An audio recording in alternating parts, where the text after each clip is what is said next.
اسلام کی محبت ہے تو مانو، نہیں ہے تو جو دل چاہے کرو۔ اللہ کے نبی نے فرمایا جب شرم و حیا کسی کے اندر سے نکل جاتی ہے تو اس کا جو دل چاہے وہ کر سکتا ہے، جب شرم و حیا نہیں تو جو دل چاہے کرے۔ اب اس کے اوپر کوئی چیز نہیں رہ گئی جب شرم و حیا ہی نہیں رہی۔ اللہ کے نبی چیخ کر کہتے ہیں ان اول ما یرفع عن هذه الامه الحیاء والامانۃ، ہماری امت سے سب سے پہلے جو چیز اٹھائی جائے گی وہ حیا ہے، شرم ہے، سب سے پہلے یہ دور کر دی جائے گی۔ آج شرم و حیا بک چکی ہے، نیلام ہو چکی ہے، شرم و حیا نام کی کوئی چیز نہیں رہ گئی ہے، شرم و حیا نام کی کوئی چیز آج باقی نہیں رہ گئی ہے۔ آج لڑکے اور لڑکیاں ایک ساتھ گفتگو کرتے ہوئے، سائیکل چلاتے ہوئے، باتیں کرتے ہوئے جا رہے ہیں، یہ شرم و حیا نام کی کوئی چیز نہیں رہ گئی ہے۔ وہ ایک دور تھا، وہ ایک دور تھا میرے بھائیوں کہ جنگ جمل کے موقع پر جب حضرت عائشہ ایک جگہ پر بیٹھی ہوئی تھی اور حضرت علی میں جنگ ہو رہی تھی، حضرت علی رضی اللہ تعالیٰ عنہ نے ایک رکا، ایک پرچہ، ایک نوٹ لکھا اور نوٹ لکھ کر حضرت عائشہ کے بھائی عبد الرحمن کو دیا اور فرمایا کہ یہ اپنی بہن عائشہ کو دے کر آؤ، اس میں میں نے کچھ چیزیں لکھوائی ہیں، حضرت عائشہ کو وہ پسند آ جائیں تو مجھے بتا دینا، اس میں ہم نے کچھ مشورے لکھے ہیں، حضرت عائشہ اگر ان مشوروں سے خوش ہو جائیں تو مجھے بتانا۔ او میرے نوجوان ساتھیوں، آئے معظم پور کے لوگوں، آئے اس گاؤں میں رہنے والوں، آئے بنگال سے جڑنے والوں، سنو، حضرت عبد الرحمن حضرت عائشہ کے بھائی حضرت علی کا پرچہ لے کر آ رہے ہیں، گھوڑے پر بیٹھے ہوئے، گھوڑے کی پیر کی ٹھوکریں دھول اڑا رہی ہیں، اس دھول میں حضرت عائشہ سمجھ نہیں پائی کہ اس گھوڑے پر بیٹھ کر کون آ رہا ہے۔ حضرت عائشہ نے جلدی سے پردہ کر لیا اور جلدی سے اپنا چہرہ چھپا لیا اور منہ موڑ لیا، اور عبد الرحمن آتے ہیں اور ان کے ہاتھ میں پرچہ دیتے ہیں، لیجئے یہ پرچہ حضرت علی نے دیا ہے۔ حضرت عائشہ نے اس پرچے کو لیا اور پرچہ پڑھنے سے پہلے کہا اے اللہ یہ کون سا دور آ گیا ہے، اے اللہ یہ کیا زمانہ آ گیا ہے، اب لوگ میرے پاس دلیری کے ساتھ آنا شروع ہو گئے ہیں، اب میرے پاس آنے میں شرماتے بھی نہیں ہیں، اے اللہ یہ کیا دیکھ رہی ہوں میں کہ لوگ اب بالکل نڈر ہو گئے اور لوگ میرے پاس برجستہ آنے لگے ہیں، پہلے آواز دیتے تھے، اپنا نام بتاتے تھے، سب کچھ کہتے تھے، اس کے بعد میرے پاس آتے تھے، اے اللہ اب لوگوں میں اتنی جرات اور بے باکی ہو گئی ہے، اتنی نڈرتا آ گئی ہے کہ اب ڈائریکٹ ہم سے پاس آ گئے اور ہم سے باتیں کرنے لگے۔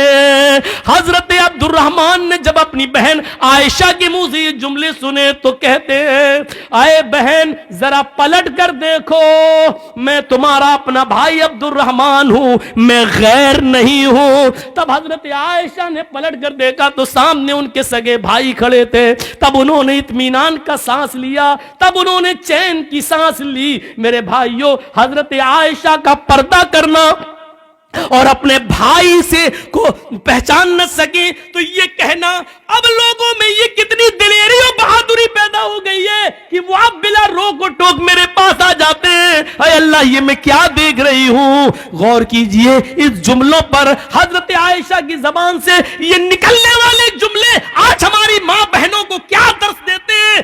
آج ان کی جرات و بہادری دیکھو، جس کے ساتھ جائیں چلی جاتی ہیں، جس کے ساتھ جائیں ٹہل لیتی ہے، جس کے ساتھ بیٹھنا چاہے بائک پہ سوار ہو جاتی ہے، جس کے ساتھ جانا چاہے مارکیٹ میں چلی جاتی ہے۔ ذرا تصور کرو میرے پیارے ساتھیوں، حضرت عائشہ تو اپنے بھائی سے بھی نہیں دیکھ رہی ہیں، جب پتا چلتا کہ یہ میرے بھائی ہے تب انہوں نے چہرہ کھول کر اپنے بھائی کو دیکھا، کہا کہ اب کوئی بات نہیں، اب شک میرا دور ہو گیا ہے۔ ذرا تصور کیجیے حضرت عائشہ کو یہ بھی پسند نہیں کہ کوئی آئے اور بغیر مجھے اپنا نام بتائے اور بغیر اجازت لیے ہوئے مجھ سے ملے۔ میری ماں بہنوں ہمیں سوچنا پڑے گا کہ یہ سب کیا ہے اور آج ہم کس دلدل میں گھسے ہوئے ہیں۔ ترقی اس کو نہیں کہا جا سکتا ہے جس کو ہم ترقی کا نام دے رہے ہیں، یہ ترقی نہیں ہے جس کو ہم ترقی کہہ رہے ہیں۔ ترقی آپ کو کرنا ہے تو 1400 سال پیچھے کی طرف آپ کو جانا پڑے گا۔ جیسا کہ کل میں نے ایک واقعہ سنایا تھا کہ پاکستان کی ایک لڑکی جس کا نام شہناز ہے، آج بھی وہ پائلٹ ہے لیکن چہرے کا پردہ کرتی ہے اور ہاتھ میں گلیوز پہنتی ہے اور ہوائی جہاز اڑاتی ہے، سعودیہ تک کی دوری طے کرتی ہے. اس کو سعودی اور کویت اور دبئی تمام لوگوں نے اس کو دعوت دی، لیکن اس نے کہا نہیں، ہم پاکستان کی لڑکیوں کے لیے عبرت بننا چاہتے ہیں، ان کو یہ سبق دینا چاہتے ہیں کہ ہم پردے کے اندر بھی اگر ترقی کرنا چاہیں تو کر سکتے ہیں، پردہ ہماری ترقی میں رکاوٹ نہیں ہے. ذرا تصور کریے آپ، یہ کیا چیز تھی؟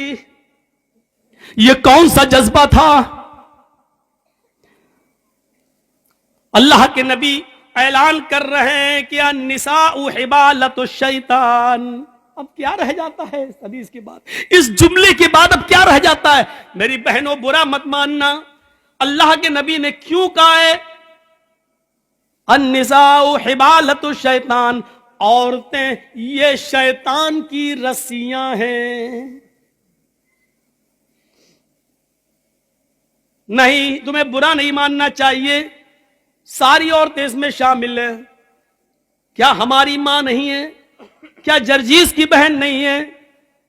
کیا جرجیز کی ماں نہیں ہے؟ عورتوں میں تو وہ بھی شامل ہے. تو پھر یہ کیوں سمجھتی ہو کہ میں تمہیں کہہ رہا ہوں شیطان کی رسی؟ جہاں اللہ کے نبی صلی اللہ علیہ وسلم نے تمہیں شیطان کی رسی کہا ہے، وہاں یہ بھی فرمایا ہے کہ ان الدنیا کلھا متاع وخیر متاع الدنیا المرأۃ الصالحہ. دنیا ساری کی ساری فائدہ حاصل کرنے کی چیز ہے، اور سب سے بہترین پونجی، سب سے بہترین فائدہ حاصل کرنے کی چیز جس سے فائدہ اٹھایا جائے وہ نیک عورت ہے. غور کرو، یہ بھی کہا جہاں شیطان کا جال کا ہے، شیطان کی رسی کا ہے، وہاں دنیا کی سب سے محبوب چیز بھی تمہیں بتایا ہے. اب دونوں کے فرق کو سمجھو.